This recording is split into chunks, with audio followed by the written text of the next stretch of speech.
Bonjour et bienvenue à l'émission Chrétien comme Christ. Aujourd'hui, nous allons voir la puissance du Saint-Esprit en nous. Et Christine a un texte d'emblée, le texte de Actes, chapitre 1, verset 8e. Exactement, et c'est Jésus qui dit, avant d'être enlevé au ciel, il dit « Mais vous recevrez une puissance lorsque le Saint-Esprit viendra sur vous, et vous serez mes témoins à Jérusalem, dans toute la Judée, dans la Samarie et jusqu'aux extrémités de la terre. » Et là, on voit que Jésus fait une promesse, mais qui est une promesse très ferme à ses disciples, en disant « Mais vous allez recevoir vraiment une puissance en vous lorsque le Saint-Esprit va venir sur vous, et alors vous serez mes témoins. » C'est extraordinaire comme texte, et bien sûr, merveilleux. On voit aussi la réponse à cette promesse un petit peu après, plus loin, dans Acte 2, mais ce qui est intéressant de voir, c'est que souvent lorsqu'on dit « vous recevrez une puissance », le Saint-Esprit, c'est comme si puissance et Saint-Esprit sont séparés, comme si le Saint-Esprit allait venir, il nous donne la puissance, et puis après, il pourrait peut-être partir. Ou, ouais. Maintenant qu'il nous a donné la puissance. C'est ça. Mais on voit que c'est lié quand même. Alors bien sûr, le Saint-Esprit n'est pas, on ne peut pas dire « Ah oui, mais c'est la puissance de Dieu, mais c'est rien d'autre, c'est aussi une personne. » C'est une personne, tout à fait. Mais c'est un package, c'est ça va ensemble. Bien sûr, le Saint-Esprit, c'est celui que Jésus a envoyé de la part du Père. Il disait « Il est avantageux que je m'en aille, car je vais vous envoyer un autre consolateur, avocat, paraclétos, qui va venir avec vous, qui sera avec vous. » Donc Jésus n'était plus présent physiquement, mais le Saint-Esprit de Dieu, la personne du Saint-Esprit, elle est là, et c'est sa présence dans nos vies qui nous revêt de cette puissance. Exactement. Voilà, et on a donc besoin d'avoir une communion avec le Saint-Esprit dans notre propre vie. Ce qui est important de dire, c'est que nous ne sommes pas puissants par nous-mêmes, hein, comme l'autre passage qui dit que nous sommes puissants en Christ, mais c'est en Christ. C'est en Christ. C'est pas autre. C'est pas comme si nous on était tout d'un coup super chrétien. Non, c'est vraiment cette dépendance du Saint-Esprit, du fait d'être en Christ, comme tu disais, de l'intimité. Finalement, c'est ça qui est vraiment le plus important, de se dire, on ne va pas compter sur nos propres forces. Alors, on l'a vu encore et encore, hein, mais des fois, on a tendance à l'oublier en se disant, ah, mais ça y est, je cherche une puissance plus grande, et une fois que je l'ai, eh bien, je suis content, je peux faire les choses pour moi, quelque part. Oui. Alors qu'ici, cette puissance, elle est dépendante de ma relation avec le Saint-Esprit. Et ça veut dire qu'on ne peut jamais s'appuyer sur ses lauriers, ou même on peut avoir vu des miracles ou des choses se produire, mais ce n'est pas pour ça que la fois d'après, ça va se produire de la même manière, si justement je n'ai pas gardé cette relation avec le Saint-Esprit, si je ne suis pas conscient que c'est le Saint-Esprit qui agit en moi. Ça, c'est un côté de la balance. L'autre côté, c'est de dire, ah ben moi, j'ai pas de force, j'ai pas de puissance, je suis pas capable, je suis rien, du coup, je fais rien. Alors que nous avons reçu tous le même Saint-Esprit avec la même puissance en nous qui veut justement se démontrer à travers nous, quel que soit notre état de faiblesse. C'est ça. Donc, ça ne dépend pas de nos forces, mais ça ne dépend pas de nos faiblesses non plus. Voilà, c'est ça que tu voulais dire. C'est ça, exactement, oui. Et l'apôtre Paul disait, quand je suis faible, c'est alors que je suis fort, parce qu'il peut laisser la force, la puissance de Dieu se manifester à travers lui. C'est aussi simple que ça. C'est aussi simple que ça. La présence présence du Saint-Esprit en nous, la relation avec le Saint-Esprit au quotidien, 24 heures sur 24, parce qu'il est là tout le temps, et il va proposer son accompagnement à tous les chrétiens nés de nouveau. Il veut vraiment être dans notre vie, il veut être participant de notre vie, il veut que nous soyons des collaborateurs avec lui, ou nous avec lui plutôt, dans ce sens-là, et c'est Dieu lui-même qui marche avec nous et qui nous permet de faire des choses extraordinaires, mais c'est pour la gloire de Dieu. Amen. Et puis c'est vraiment rempli de puissance, hein. C'est pas juste un petit peu, c'est pas une petite dose, c'est vraiment rempli, ça veut dire qu'il n'y a plus de place pour autre chose. Et puis, il y a un but aussi, hein, comme tu disais, c'est la collaboration, parce qu'il dit, oui, vous serez remplis de puissance, mais pour être mes témoins, pour un but bien particulier. Et je crois aussi que ceux qui cherchent une manifestation plus grande du Saint-Esprit dans leur vie, Eh bien, je pense que ça commence en se disant, je vais faire des choses, et plus je vais faire des choses, plus je vais voir le Saint-Esprit se manifester, parce que je n'aurai pas le choix quelque part. Lorsqu'on parle de Jésus à quelqu'un, soit le Saint-Esprit touche les cœurs et agit dans les vies, soit il n'y a pas grand-chose qui va se passer, ce sera l'intelligence ou peu importe. Donc, quelque part, je suis dépendant aussi, donc je suis dépendant de ce que le Saint-Esprit agisse, mais pour ça, il faut que je me mette en danger quelque part, ou que je sorte, qu'on sorte de la zone de confort. Ma zone de confort. Ouais, tout à fait. Mais dans l'obéissance. Bien sûr, dans l'obéissance. Je crois que c'est ça qui est important, que la Bible dit aussi que le Saint-Esprit est donné à ceux qui lui obéissent, qui obéissent au Seigneur. Donc il y a aussi mes motivations. Pourquoi est-ce que je veux plus ? Et pourquoi est-ce que je veux plus de manifestations de la puissance du Saint-Esprit dans ma vie? Est-ce que c'est pour moi, pour qu'on dise, oh, regardez... comme il est saint. Comme il est saint, ou bien toutes les grandes choses qu'il fait, ou bien quand tel orateur vient, ben, y a des choses qui se passent. Ok, je crois qu'il y a des personnes qui sont loin particulièrement pour des choses particulières, mais le but, c'est pas ça. Le but, c'est que Dieu soit glorifié, que Jésus soit glorifié, que le nom de Jésus soit élevé. Et ça doit être notre motivation de marcher pour que le royaume de Dieu, quelque part, se manifeste de plus en plus sur la terre, à travers nous et cette puissance. C'est exactement ce que Jésus a dit aux disciples. Allez, faites de toutes les nations des disciples, les baptisant au nom du Père, du Fils et du Saint-Esprit, et enseignez-leur à observer tout ce que je vous ai prescrit. Voici, je suis avec vous tous les jours jusqu'à la fin du monde. Et ce qui est extraordinaire, c'est que vous serez mes témoins, il dit d'abord à Jérusalem, là où tu vis, mais ça ne reste pas statique. Tu vas en Judée, en Samarie, aux extrémités de la terre. La puissance du Saint-Esprit en nous va nous aider, va nous propulser, va nous encourager à marcher là où il nous conduit. Et c'est ce qu'on voit à travers les actes des apôtres. D'ailleurs, on voit qu'ils sont conduits, guidés par le Saint-Esprit, qu'ils apprennent à entendre sa voix, à obéir à ses directives et à accomplir le plan que Dieu a préparé d'avance pour atteindre toutes les nations. Et l'objectif, c'est quand même que le royaume de Dieu soit prêché à toutes les nations. La bonne nouvelle du royaume de Dieu soit prêchée à toutes les nations. Ouais, c'est comme Dieu a oint Jésus-Christ pour que justement il puisse aller et faire du bien. Et c'est aussi là le but. Le but, c'est pas de se faire du bien, mais le but, c'est d'aller de faire du bien. Ça veut dire de libérer ceux qui sont opprimés, de guérir ceux qui sont malades, etc. Donc, le but est là. Et il y a aujourd'hui, bien sûr, un énorme besoin dans ce sens. Et ça veut dire quoi? Ça veut dire que, bien sûr, le Saint-Esprit veut agir au travers de nous, mais encore une fois, il y a toujours... ça, c'est un peu la théorie, les belles paroles, on sait ce qu'on doit faire, mais il y a ce pas à faire de dire, je vais sortir de ma zone de confort personnellement. C'est-à-dire que c'est pas juste en se disant, ah ben oui, je suis d'accord, vraiment, il faut aller faire des disciples, il faut faire ces choses-là, mais ça veut dire que concrètement, la question c'est ça, qu'est-ce que je peux faire aujourd'hui concrètement pour sortir de ma zone de confort et laisser la place au Saint-Esprit. Et comme tu disais, c'est dans l'obéissance, c'est-à-dire que c'est pas forcément en se disant je vais faire tout et n'importe quoi, je vais aller le crier sur tous les toits, alors c'est...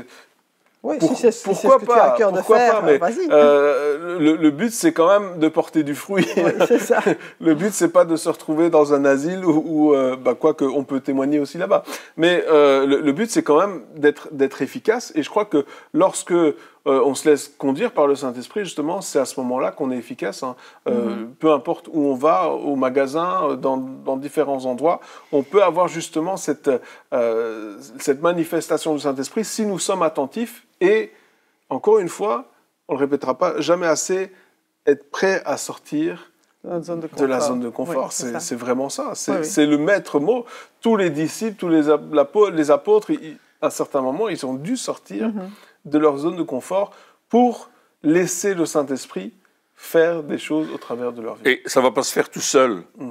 Si je dois faire des disciples, si je dois les enseigner, il faut que je sache quoi enseigner et comment l'enseigner correctement. Et puis être un disciple Et être moi-même un disciple, bien sûr. Hein. Donc, à partir du moment où je vais faire quelque chose, ça me demande un engagement, ça me demande du temps, ça me demande des finances, ça me demande d'être prêt à faire quelque chose. Et je ne dois pas attendre que l'autre le fasse à ma place. Je ne dois pas attendre que ça vienne de gauche ou de droite, je dois le faire. Et puis Dieu va pourvoir. Souvent, on attend que des personnes plus douées que nous fassent les choses en se disant... Je peux faire un peu, mais je ne suis pas un pro. En tout cas, je peux donner l'idée. Je peux donner l'idée, mais je ne suis pas un pro, je suis plutôt un amateur. Je vais laisser les autres le faire. Le problème, c'est que les autres n'arrivent jamais. Et donc, ça ne se fait jamais rien. On ne fait jamais rien. Tandis que si on se dit, bon, je sais que je suis limité dans ma connaissance, je sais que je suis limité dans ce que je sais faire, mais... je décide de faire avec ce que j'ai, comme ce qui était dit, va avec la force que tu as, ce que l'ange de l'Éternel a dit à Gédéon. Donc, à un certain moment, il faut se dire, OK, j'ai peut-être pas toutes les cartes en main, mais j'en ai quelques-unes, et je vais faire avec ce que j'ai. Oui. Et c'est comme ça qu'on fait vraiment avancer les choses. Exactement, et c'est comme ça qu'on grandit. On ne peut pas attendre de tout savoir. C'est comme si on va à l'école et puis on engloutit des connaissances, et puis jamais on fait d'exercice. Jamais on ne met en pratique. Mais au bout de la dernière année, on a oublié ce qu'on a étudié en première. Oui, même après un mois. Et même après un mois, parce que je veux dire, l'important, c'est de mettre en pratique au fur et à mesure et savoir que le Saint-Esprit est en nous. Et que lui nous conduit, eh bien, il va nous conduire à faire les choses qui nous rend capables de faire au fur et à mesure. En fait, c'est ça. C'est sa capacité en nous et c'est notre confiance et notre relation, donc notre confiance en lui, que s'il nous demande quelque chose, peu importe qu'on se sente capable ou pas, lui nous rend capable et il va... souvent, quand on va quelque part, je dis « Seigneur, étonne-nous ». Alors, on sait qu'il va se servir de nous pour faire des choses extraordinaires, mais chaque fois, on est étonné parce que ça ne vient pas de nos capacités personnelles, mais ça vient de lui, de sa puissance, de sa grâce, de sa sagesse. Et puis, on voit les choses se dérouler devant nos yeux. On est juste, quelque part, je dis, nous, on est juste des catalyseurs qui permettent à la puissance de Dieu d'agir et de se manifester. Mais pour ça, on est obligé, lorsqu'on sort de notre zone de confort, on est obligé d'être dépendant du Saint-Esprit, tout à fait. Parce qu'on sait que par nos propres forces, on n'est pas capable, ça va pas fonctionner, on va pas savoir le faire, ça va être. On fait des ratés en tout cas. Ouais, ça va faire des ratés, ça va être minable. Ce qui arrive aussi parfois, parce que parce que des fois, on se dit, ça va, je vais y arriver, et puis c'est à ce moment-là que. Mais quand on a cette mentalité de dire quand je suis faible, je suis fort, comme tu disais tout à l'heure, eh bien à ce moment-là, on peut se dire, ok, j'accepte de sortir de ma zone de confort, aïe aïe aïe, c'est compliqué, mais je sais que le Saint-Esprit est là et maintenant je suis obligé d'être dépendant de lui. Ouais. Maintenant, je n'ai plus le choix. J'ai brûlé mon plan B, j'ai brûlé les solutions de rechange. Seigneur, maintenant c'est toi. Et ce qui est extraordinaire, c'est que Dieu est toujours fidèle. Il agit toujours, il est toujours là. Et même si nous, on ne fait pas exactement ce qu'il faut ou comme il faut le faire, il nous rattrape, il nous aide. Il se sert de nous quand même. Belle façon extraordinaire. C'est ça, des fois on peut même dire malgré nous. Oui. Malgré nous, c'est ça. Il agit parce qu'il veut vraiment agir et il veut nous montrer qui il est. Parce que c'est aussi ça, c'est le fait de dire je veux voir la manifestation de la puissance de Dieu, ça c'est une chose. Mais la deuxième chose, c'est que effectivement, lorsque je sors de ma zone de confort, que je suis dépendant de lui et puis que je vois Dieu m'émerveiller, le Saint-Esprit m'émerveiller, m'étonner, eh bien, à chaque fois, j'en apprends un peu plus sur lui. C'est vrai. Et ça fait partie aussi du développement de ma relation avec le Saint-Esprit. Le développement de la relation avec le Saint-Esprit ne se fait pas que dans le secret ou que dans les temps de prière. Et ça, c'est aussi une erreur qu'on pourrait avoir en se disant « je vais tout découvrir dans les temps de prière, dans les temps d'intimité ». C'est vrai, on découvre une bonne partie, mais il y a aussi la facette extérieure. Comment est-ce que le Saint-Esprit se manifeste lorsque il est, on va dire, extérieur, lorsque je suis avec plusieurs personnes, lorsque il y a besoin de signes, prodiges et miracles. Comment est-ce que ça fonctionne? Et ça aussi, ça fait partie de ma découverte du Saint-Esprit, de ma relation avec le Saint-Esprit. Et donc, j'ai besoin aussi de cela pour le connaître mieux. Et il faut savoir que le Saint-Esprit, il va nous communiquer toute la richesse de Dieu. l'immensité de sa puissance. Jérémie disait, y a-t-il rien d'étonnant de ma part, en parlant du Saint-Esprit, en parlant de Dieu. Dieu est capable de faire toute chose, il a créé l'univers par sa parole. Donc, à partir de ce moment-là, je vais dépendre de lui et je vais recevoir la richesse de sa grâce dans ma vie. Et il y avait un texte, Christine, dans Éphésiens. Dans Éphésiens, oui, il y a l'apôtre Paul qui dit d'abord dans Éphésiens 3, chapitre 3, verset 16, il dit « Je prie qu'il vous donne, conformément à la richesse de sa gloire, d'être puissamment fortifié par son esprit dans votre être intérieur. » Donc ça, c'est la première chose que le Saint-Esprit fait, et de sorte que le Christ habite dans votre cœur par la foi. Et on pourrait continuer, mais au verset 20, il dit « À celui qui peut faire par la puissance qui agit en nous », donc il parle de la puissance du Saint-Esprit qui agit en nous, infiniment plus que tout ce que nous demandons ou pensons. À lui soit la gloire dans l'Église et en Jésus-Christ pour toutes les générations, au siècle des siècles. Amen. Donc, en fait, ce que je vois là-dedans, c'est que Dieu est capable. Souvent, on dit, mais Dieu, tu es capable de faire. Dieu, tu vas faire. Et on attend comme si le miracle arrivait d'en haut. Alors qu'il nous dit ici, mais le miracle, il va provenir de la puissance du Saint-Esprit qui agit en vous. Donc, le miracle va passer par nous pour se manifester. Parce que Dieu, il vit en nous. Et il veut qu'on soit conscient que c'est le Saint-Esprit en nous qui agit. Ouais. Et que nous devons le laisser agir. Donc, on a besoin de réaliser quelque part que le Saint-Esprit est en nous. Et que si le Saint-Esprit est en nous et qu'il veut agir au travers de nous, eh bien, nous sommes, comme tu disais, on est les canaux. Les canaux, oui. Et donc, notre bouche, quelque part, ou nos membres vont exprimer cette puissance, cette autorité par des paroles qui vont être prononcées au travers de notre bouche. Au travers de notre bouche, mais c'est la puissance du Saint-Esprit qui va agir au travers des paroles qui sortiront de notre bouche. Donc, c'est pas, la puissance ne vient pas de nos paroles, mais elle vient de ce que le Saint-Esprit fait au travers de nos paroles. Exactement. On va dire ça comme ça. Mais il faut le réaliser, parce que, comme tu disais, si on se dit, ah ben oui, je vais demander que Dieu fasse, etc., je vais prier, etc., on va toujours s'attendre à ce que ça vienne d'ailleurs, quelque part. Alors qu'ici, on se dit, ah mais non, c'est là. Alors, la question qu'il faut se poser, c'est Saint-Esprit, qu'est-ce que je dois déclarer? Qu'est-ce que je dois proclamer? C'est pas qu'est-ce que je dois demander. Non, c'est qu'est-ce que je dois déclarer, proclamer. Comme Jésus, lorsqu'il était là, il disait, voilà, maintenant, maladie, c'est fini. Les démons, vous partez. Il disait pas, Père, chasse le démon, s'il te plaît. Il disait pas, oh Dieu, viens chasser le démon. Il disait, démon, tu pars. Donc, il y a cette puissance qui vient et on se dit, OK, maintenant, Saint-Esprit, quelles sont les paroles qui doivent sortir de ma bouche? Et Jésus disait devant la tombe de Lazare, il disait, Père, je sais que tu m'exauces toujours. Mais j'ai parlé à cause de ceci. Alors il va devant la tombe, il dit, roulez la pierre. Puis les gens disent, mais non. Il est en train de sortir de sa zone de confort, quelque part, parce que la pierre est déjà scellée devant la tombe. Une fois qu'elle est roulée, c'est fini. Il sent déjà, au secours. Et il dit, mais faites pas ça. Et puis il dit, roulez la pierre. Puis il roule la pierre et tout le monde est étonné, regarde ce qui se passe et il dit, mais qu'est-ce qu'il va faire? Et puis il crie, Lazare, sors. Et Lazare sort de la tombe en sautillant parce qu'il était lié de bandelettes. Et il sort de la tombe et tout le monde dit, mais il a ressuscité Lazare. Et sa parole, la parole que Dieu lui a donnée, il a proclamé. Et Jésus avait dit à ses disciples, quelque temps plus tôt, il a dit, ayez foi en Dieu.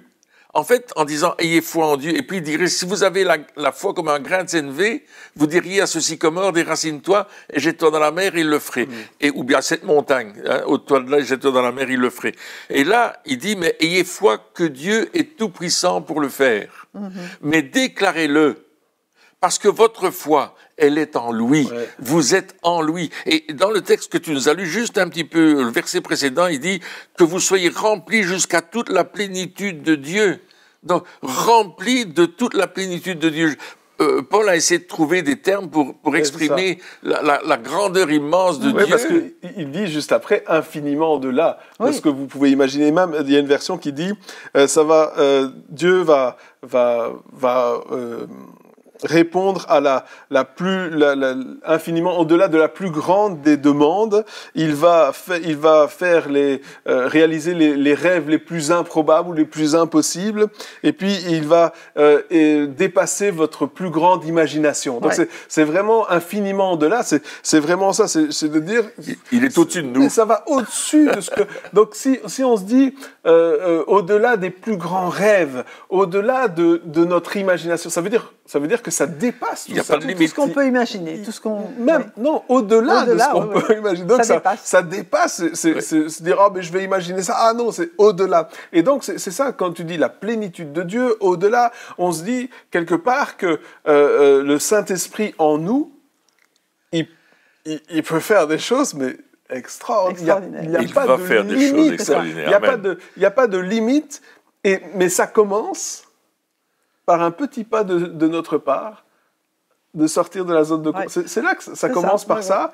Et puis après, on voit, on se dit, ah, waouh, ok, c'est puissant comme ça, d'accord. Bon, on va essayer un petit peu plus. Un pas de confiance. C'est ça, un pas de confiance, un peu plus.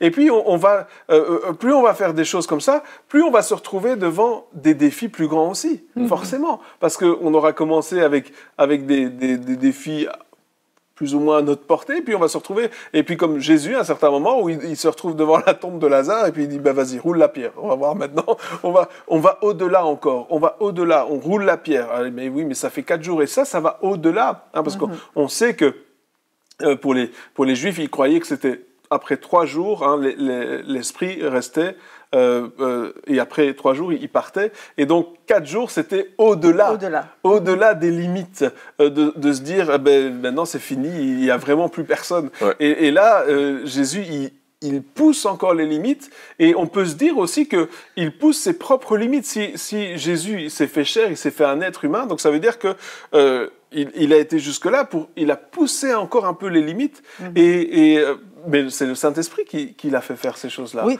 Donc, vu que c'est le Saint-Esprit qui conduisait Jésus. Oui, tout à fait, parce que Jésus aurait pu partir tout de suite quand on l'a prévenu que Lazare était malade. Et puis, il a choisi, mais je crois qu'il a été poussé par le Saint-Esprit de ne pas partir tout de suite. Donc, c'est déjà à ce moment-là, Jésus savait ce qui allait se passer. Il savait qu'il allait arriver trop tard, mais là aussi, il a été soumis au Saint-Esprit qui lui disait « Hop, tu ne pars pas maintenant, tu partiras après, c'est pas le moment ». Justement pour que la puissance de Dieu éclate encore plus. Donc notre obéissance va servir à ce que la puissance de Dieu soit manifestée et à ce que Jésus soit glorifié et que le monde voit vraiment le miracle. Parfois on dit « mais non, c'est trop tard ». Mais non, pour Dieu, c'est jamais trop tard. Oui, et on a des exemples. C'est pas comme si... On ne parle pas juste de théorie ici. Non. On parle de choses qu'on a vécues encore et encore, où à chaque fois on se disait « ah, mais non, maintenant c'est fini ». Et puis... C'est quand c'était fini que c'était pas fini. Intervention divine et hop, on va plus loin. Autre chose. Et donc c'est une réalité. C'est pas quelque chose, parce que aussi on pourrait dire ah oui, mais ça c'était il y a 2000 ans, c'était du temps de Jésus. C'était Jésus. Après c'était les apôtres, c'était les disciples, peu importe. Mais non, c'est quelque chose qui est encore vrai aujourd'hui. Et souvent c'est notre. On est prêt. Des fois on est prêt à sortir de notre zone de confort. Mais c'est comme si on donne des limites au Saint-Esprit, en disant, OK, Saint-Esprit, je crois que tu es capable de faire ça, mais ça c'est trop pour moi. Ouais. Et c'est vrai que c'est trop pour nous, comme quand ça va au-delà. Si ça va au-delà, c'est que ça dépasse notre maximum. Si ça va au-delà, ça dépasse notre maximum. Et donc, c'est vrai que c'est trop pour nous, mais on doit se dire, OK, je choisis quand même de lâcher ce raisonnement en se disant je choisis quand même quelque part de te faire confiance. C'est la foi.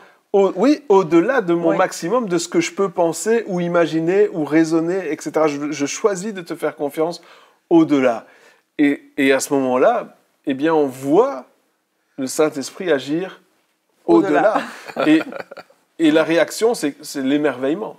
Il n'y a que ça. Exactement. On doit rester comme des enfants face à ce que Dieu fait, face à la manière dont il peut rallonger une jambe, par exemple, ou faire marcher un paralytique qui n'a plus marché depuis des années, ou ressusciter un mort comme Lazare. Il va nous montrer, il va nous faire entrer dans cette dimension-là, et notre foi dans la puissance, dans la toute-puissance de Dieu, va grandir. Et jusqu'au point où nous ne mettrons plus aucune limite à la puissance de Dieu. Où nous allons croire que Dieu est capable de tout faire. Et Paul disait, notre capacité vient de Dieu. Elle ne vient pas de nous, elle vient de Dieu. Tout ce que nous avons en tant que corps de Christ vient de Dieu. Parce que ce n'est pas donné seulement à un individu de recevoir la puissance que le Saint-Esprit nous communique lorsqu'il est en nous, mais c'est donné au corps de Christ, pour que le corps de Christ agisse dans la même direction pour accomplir l'œuvre à laquelle il est appelé. Et tu parlais de miracles, on peut aussi parler de guérison, mais on peut aussi parler de personnes qui changent de décision, qui changent de comportement, des autorités dans les villes, etc., des finances débloquées, enfin, plein de choses. Il n'y a vraiment pas de limite. Il n'y a pas de limite. Des fois, on limite en disant « Ah oui, mais le Saint-Esprit, c'est uniquement, par exemple, pour la guérison, parce qu'il y a beaucoup d'exemples dans la Bible, et donc on se dit « Ah ben, Jésus, on voyait... » Non, mais il n'y a pas que ça. La multiplication des pains. Il y avait la multiplication des pains, il y avait les cœurs des gens qui étaient vivement... à la Pentecôte, je veux dire, 3000 personnes d'un coup qui ont été vivement touchées, c'est-à-dire qu'il y avait une conviction forte qui était là. Et donc, c'est vraiment... Ça n'a pas de limite de se dire « Ah, mais on peut voir, et on va voir, si on laisse le Saint-Esprit faire, on va voir des choses comme ça se manifester encore et encore. » Et encore une fois, c'était le but derrière tout ça. Donc, notre motivation derrière tout ça, Jésus allait pour faire du bien. C'était sa motivation, c'était de dire, moi je veux pas ma réputation. D'ailleurs, il y a beaucoup de malades qu'il a guéris, et en disant à ces malades, bien sûr ils n'ont pas suivi, mais en disant, ne dites rien, taisez-vous, ne le dites à personne. Il voulait pas la reconnaissance quelque part. Il voulait pas que tout le monde le regarde. Non, il voulait pas. C'était pas encore le temps déjà. Et puis c'était pas son but. Son but c'était de faire du bien. Et ça manifeste aussi qui est Dieu. C'est ce qu'il veut dans nos vies, c'est nous faire du bien déjà. C'est la vérité, c'est ce que Dieu veut faire. Et il veut faire du bien au travers de nous. Exactement. Et le vrai bien, on va dire le vrai bien, parce que des fois on se dit, ah mais bien c'est quoi bien? Le vrai bien, le bien qui nous restaure. Il rajoute et de délivrer tous ceux qui étaient sous la tyrannie du diable. Hein. Donc le but c'est de nous libérer des chaînes du diable qui nous tiennent et de libérer les gens autour de nous. Et le but de l'Église c'est d'annoncer le message de l'Évangile pour que les gens soient libérés, qu'ils soient pardonnés de leurs péchés et qu'ils passent du royaume des ténèbres au royaume du Fils de son amour, transporté dans le royaume du Fils de son amour, dit l'apôtre Paul. C'est là qu'il veut nous amener et qu'il veut amener beaucoup de monde autour de nous. Et ça, il le dit, je t'arrête une minute, parce que ça, il le dit à tous ses disciples. Il dit, mais tous ceux, les miracles qui accompagneront, tous ceux qui auront cru. Oui, donc c'est pas pour une élite. C'est pas une élite, c'est pour tous. C'est vraiment pour chacun d'entre nous de pouvoir voir la puissance de Dieu être manifestée au travers de nous par le Saint-Esprit. Eh bien, chers amis, merci de nous avoir suivis encore pour cette émission et puis on se retrouve très bientôt pour la suite. Au revoir.